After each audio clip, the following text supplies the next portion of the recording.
नमस्कार, जय हिंद, वंदे मातरम। आप सभी विद्यार्थियों का स्वागत है आपके अपने यूट्यूब प्लेटफॉर्म उदय एजुकेशन में। विद्यार्थियों, आज के इस वीडियो में लेके आया हूँ वार्षिक परीक्षा की दृष्टि से इम्पोर्टेंट कक्षा 7वीं का सामाजिक विज्ञान का पेपर, जो कि आप सभी विद्यार्थियों के लिए रियल पेपर साबित होने वाला है और बिल्कुल आप सभी विद्यार्थियों के लिए वरदान साबित होने वाला है। तो विद्यार्थियों, इस वीडियो को अंत तक देखिएगा, वीडियो को लाइक और चैनल को सब्सक्राइब जरूर कर दीजिएगा। ये पेपर आप सभी के लिए वरदान साबित होने वाला है, क्योंकि इनमें से ज़्यादातर प्रश्न आपके एग्जाम में सीधे ही पूछे जाएंगे। तो इस वीडियो को अंत तक जरूर देखिएगा। यहाँ पे देखिए, आपको समय है इस बार परीक्षा में 2.5 घंटे का दिया जाएगा और आपका पेपर है वो 70 नंबर का आएगा।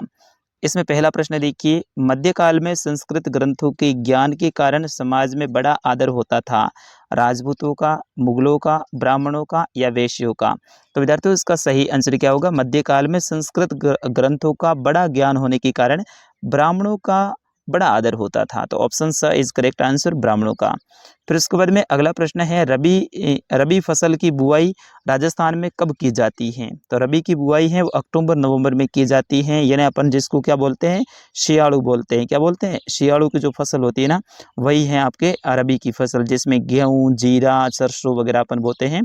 तो इसकी बुआई है अक्टूबर और नवंबर में होती है। फिर उसके बाद में तीसरा प्रश्न है, दुकानों में बिकने वाले सामानों का उत्पादन होता है कारखानों में, खेतों में, घरों में, उपयुक्त सभी? तो विद्यार्थियों, दुकानों पर बिकने वाले जो सामान हैं उनका उत्पादन कारखानों में भी होता है, खेतों में भी होता है, क्योंकि फसल होती है वगैरह, दाल वगैरह, ये भी तो यहाँ पे उत्पादित होती है खेतों में, और घरों में भी कुछ सामान को बनाया जाता है। तो उपयुक्त सभी इसका सही आंसर होगा, ठीक है ना। यहाँ पे आपको सिर्फ कारखाने नहीं करना है, क्योंकि इन सभी जगह पे इनका उपयोग उत्पादन होता है। तो option the is correct answer. चौथा प्रश्न है, राजस्थान के किस वृक्ष को कल्प वृक्ष माना जाता है? आपको बताना है कि राजस्थान का ऐसा कौन सा वृक्ष है जिनको अपन कल्प वृक्ष कहते हैं। तो वो खेजड़ी है, राजस्थान का राज्य वृक्ष भी है। तो ऑप्शन ब इज करेक्ट आंसर, खेजड़ी। फिर उसके बाद पांचवा प्रश्न है, 1819 में आधुनिक शिक्षा का पहला स्कूल कहाँ खोला गया? तो विद्यार्थियों, इसका सही आंसर होगा, पहला स्कूल है आधुनिक शिक्षा का, अपने राजस्थान की बात कर रहे हैं, तो अजमेर में खोला गया था। तो ऑप्शन ब इज करेक्ट आंसर, अजमेर। फिर उसके बाद में अगला प्रश्न है, रिक्त स्थान की पूर्ति कीजिए, यानी खाली जगह को आपको भरना है। फिर इसमें देखिए, रामानुज 11वीं शताब्दी में तमिलनाडु में पैदा हुए, तो इसमें आपको तमिलनाडु भरना है। दूसरा है, प्राचीनतम लघु चित्र तालपत्र पर चित्रित किए गए थे, तो यहाँ पे आपको तालपत्र लिखना है। फिर उसके बाद पृथ्वी की सतह का 3/4 भाग जल से ढका हुआ, तो यहाँ पे 3/4 आपको लिखना है। ब्यावर में वर्ष 1889 में सूती वस्त्र मिल की स्थापना की गई थी, ये प्रश्न आ सकता है। सूती वस्त्र मिल की स्थापना कहाँ की गई थी? ब्यावर में। कब? 1889 में। फिर उसके बाद में पांचवा है इसमें कि प्रसिद्ध कवि चंद्रबरदाई ने पृथ्वीराज रासो ग्रंथ है वो लिखा था, तो यहाँ पे आपको पृथ्वीराज रासो भरना है। फिर उसके बाद में अगला प्रश्न है, सत्य और असत्य आपको बताना है। जैसे कि सन 1586 में नादिर शाह ने दिल्ली विजय की थी, तो ये असत्य है। दूसरा है, बेटी बचाओ बेटी पढ़ाओ अभियान 1990 में शुरू हुआ, असत्य है। जब विसर्प लूप नदी से कट जाते हैं और एक अलग झील बनाते हैं, उसे सांप झील कहते हैं, बिल्कुल सही बात है, तो ये सत्य है। तोमरों और चौहानों के राज्यकाल में ही दिल्ली वाणिज्यिक का एक महत्वपूर्ण केंद्र बन गया था, यह भी सत्य बात है, तो इसके आगे आपको सत्य लिखना है। फिर उसके बाद में पांचवा है कि महासागरों में अधिकांश नमक सोडियम क्लोराइड होता है, यह भी सत्य बात है, क्योंकि महासागरों का जल होता है उसके अंदर अधिकांश कौन सा होता है? सोडियम क्लोराइड उसमें पाया जाता है। फिर उसके बाद में आगे जो प्रश्न है इनके उत्तर देने हैं। इसमें देखिए, भारत का संविधान कब लागू हुआ? तो इसका सही आंसर होगा 26 जनवरी 1950 को भारत का संविधान लागू हुआ। अब प्रश्न ऐसा आ सकता है कि भारत का संविधान कब बनकर तैयार हुआ? तो आपको बताना है कि 26 नवंबर 1949 को, ठीक है ना। 26 नवंबर 1949 को क्या हुआ था? संविधान बन के तैयार हो गया था, लेकिन इसको 2 महीने बाद में लागू किया गया, ये भी आपको ध्यान होना चाहिए। फिर उसके बाद में अगला प्रश्न है, केवलादेव घना पक्षी अभ्यारण्य राजस्थान के किस जिले में स्थित है? तो केवलादेव घना पक्षी विहार अपने राजस्थान के भरतपुर जिले में स्थित है। कहाँ पर है विद्यार्थियों?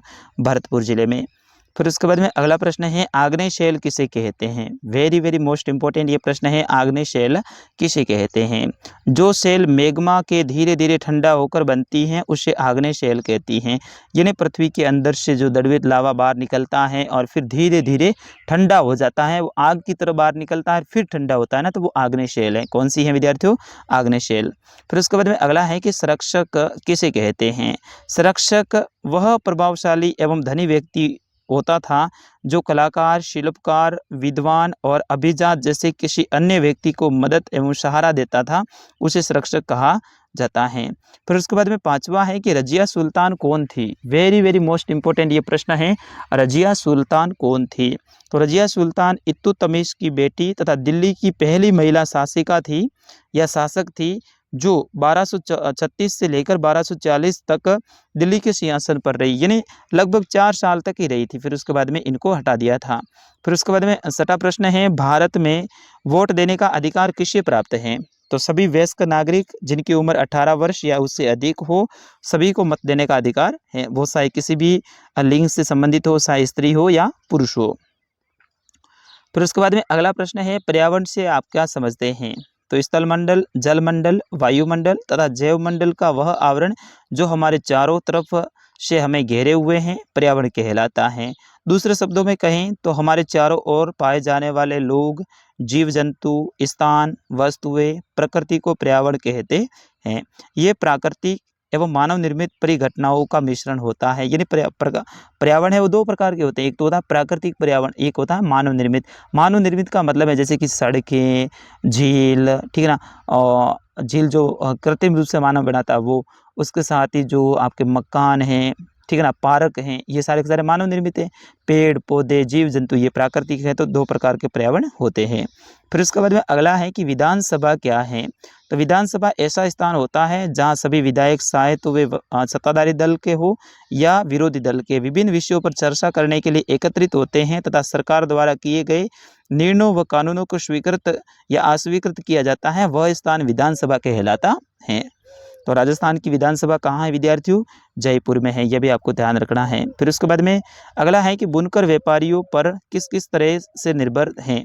तो विद्यार्थियों इसमें आपका आंसर रहेगा, बुनकर कच्चे माल के लिए व्यापारियों पर निर्भर होते हैं, वे अपने बने माल को बेचने के लिए व्यापारियों पर निर्भर होते हैं, व्यापारी बुनकरों को ऑर्डर देते हैं कि क्या कपड़ा बनाया जाना है और इसके लिए उन्हें बहुत कम मूल्य भी देते हैं। फिर उसके बाद में 10वां प्रश्न है, दलहन एवं तिलहन से आप क्या समझते हैं। आपकी जो हमारा राजस्थान बुक है उनमें से ये वेरी वेरी मोस्ट इंपॉर्टेंट प्रश्न है, दलहन एवं तिलहन किसे कहते हैं। तो दलहन जिन फसल उत्पादनों से दालें बनाई जाती हैं उन्हें दलहन कहते हैं, जैसे कि मूंग, मोठ, चना आदि।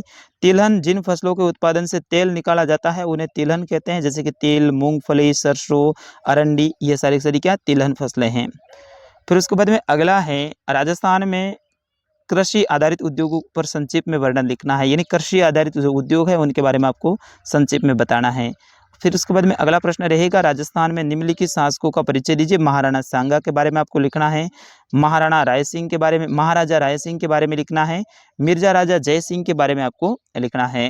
फिर उसके बाद में 13वां प्रश्न है, पर्यावरण किसे कहते हैं, इसके प्रकारों को समझाना है। यानी पर्यावरण किसे कहते हैं, ये कितने प्रकार का होता है वो आपको बताना है, ठीक है ना। मानव प्राकृतिक पर्यावरण, मानव निर्मित पर्यावरण और मानवीय पर्यावरण, ये 3 प्रकार के होते हैं, इनके बारे में आपको विस्तार से लिखना है। कारण बताइए, समुद्री जल नमकीन क्यों होता है, जल की गुणवत्ता का ह्रास हो रहा है, इसका भी आपको कारण बताना है। और फिर उसके बाद 15वां प्रश्न है, उत्तर भारत में हुए भक्ति आंदोलन पर एक आपको निबंध या फिर लेख लिखना है। तो विद्यार्थियों इस तरह से आपका ये सामाजिक विज्ञान का कक्षा 7 का पेपर आने वाला है। इसमें से ज़्यादातर प्रश्न आपके एग्जाम में सीधे ही पूछे जाएंगे। और इस वीडियो को आपने अंत तक देखा है, मैं बिल्कुल आशा रखता हूं और मुझे पूर्ण विश्वास है कि आपको यहां से काफ़ी कुछ फ़ायदा होगा इस बार आपके एग्ज़ाम में। आगे भी आपके लिए मैं पेपर लेकर आता रहूँगा। उन पेपरों को देखने के लिए अभी तक आपने चैनल को सब्सक्राइब नहीं किया है तो विद्यार्थियों आपका अपना चैनल है, चैनल को सब्सक्राइब करें, वीडियो को लाइक करें और अपना प्यारा सा कमेंट करें कि आप इस वीडियो को कहाँ से देख रहे थे। विद्यार्थियों कई सारे विद्यार्थी फेक भी कमेंट करते हैं, तो ऐसा कमेंट आप ना करें, क्योंकि हम बड़ी ही मेहनत के साथ में आपके लिए वीडियो लेकर आते हैं। हम सिर्फ आपको सुझाव दे सकते हैं, महत्वपूर्ण प्रश्न बता सकते हैं, बाकी जो पेपर आता है वो तो एग्जामिनर को ही पता होता है। जो बनाने वाला है उनको ही पता होता है कि इस बार आपका पेपर किस तरह का दिया है। हम आपका सिर्फ मार्गदर्शन कर सकते हैं और हमारे जो बताए गए प्रश्न पत्र होते हैं उनमें से 70 से 80% प्रश्न आ जाते हैं, जहाँ तक हमारा जो अनुभव है वो कहता है। बाकी 100% किसी भी वीडियो में से पेपर नहीं आता है, आप भले कितने भी वीडियो देख लो, ठीक है ना। तो इस बात का भी आप ध्यान रखें। फिलहाल के लिए इस वीडियो में इतना ही, मिलते हैं अगले वीडियो में। तब तक के लिए मुझे आज्ञा दीजिए। नमस्कार, जय हिंद। हंसते रहिएगा, मुस्कुराते रहिएगा।